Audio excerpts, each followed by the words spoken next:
আমার প্রথম সন্তান তার সম্পূর্ণ সৌন্দর্য নিয়ে জন্ম নিয়ে ফেলেছে। সারা বছরের এত লাফালাফি ঝাপাঝাপি, এত কষ্ট, এত আত্মত্যাগ, মানুষ প্রশ্ন করে সৈকত তুই কি করেছিস, তার প্রশ্নের উত্তর আছে এর ওপর।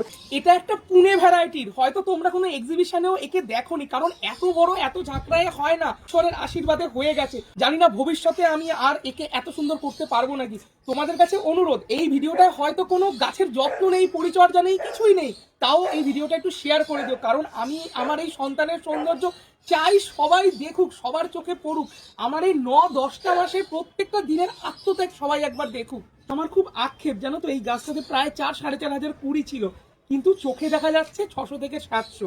এইটুকু জায়গার মধ্যে কত ফুল, মানে একের ঘাড়ে একটা চাপা পড়ে গেছে। কিন্তু আবার টাইট করে না বাঁধলে তো এত রূপের অধিকারিনী যে, তাকে তো আমি দাঁড় করাতে পারবো না। একে আমাকে খুব শক্ত হাতে বাঁধতে হয়েছে। আমার ভবিষ্যতের পরিকল্পনা এই সমস্ত ফুল যেন আমি তোমাদের দেখাতে পারি। জানি না এই বিষয়ে আমি সাকসেস পাবো কি না, ভবিষ্যতে তো কোনো রিং বাঁধার আরো কোনো প্রক্রিয়া শিখবো যাতে এটা করা যায়, কারণ গাছগুলো তো হয় ভীষণ ভারী, একে দাঁড় করানো মুখের কথা নয়। তো এই সমস্ত কিছু মিলিয়ে আমার সমস্ত ভালোবাসা, সমস্ত ইমোশনের, সমস্ত দুঃখ, সমস্ত কষ্টের জবাব হচ্ছে আমার এই সন্তান। ধন্যবাদ।